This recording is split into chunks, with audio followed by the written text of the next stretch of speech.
प्रश्न देखा गोटे कुंडे दुईट नल लगी प्रथम नल द्वारा 10 मिनिट्रे जल पूर्ण हुए एवं द्वितीय नल द्वारा 1 मिनिट्रे 5 लिटर जल बाहरी जाए। यदि दुईट नल एका बेले खोल जाए तेरे 12 मिनिट्रे कुंडटी पूर्ण होता है।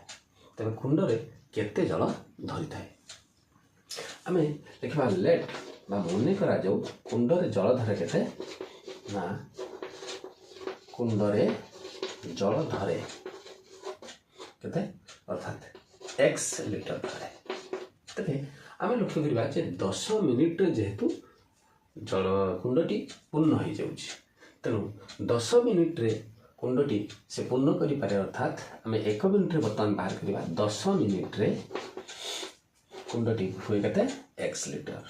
तेणु 1 मिनिट्रे कुंडटी पूर्ण हुए x विभक्त 10 एवं 12 मिनिट्रे कुंडटी पूर्ण हुए के ना x विभक्त 10 गुणन 12 अर्थात आम 2 काटिदेले 6x विभक्त 5 लिटर एतिकी 12 लिटर रे ना 12 मिनिट रे प्रथम नलटी पूर्ण करी।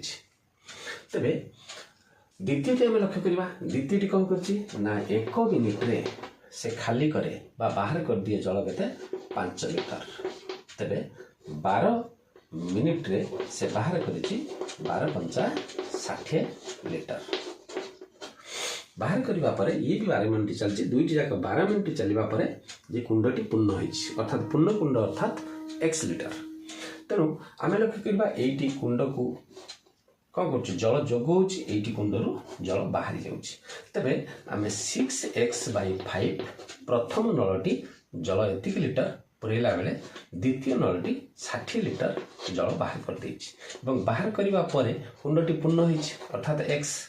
ताले imply that 6x/5 minus x टा इपट को नहीं माइनस हो गला माइनस 60 से पाक नहीं गले प्लस 60 हो गला इम्प्लाय दैट वर्तमान लॉस हो गला केते 5 तनो 6x minus 5x is equal to 60 imply that 6x रो 5x गले केते x/5 जे 60 लिटर अर्थात x इज इक्वल टू 60 गुणन 5 है 300 लिटर अर्थात कुंडटी जल धरे 300 लिटर।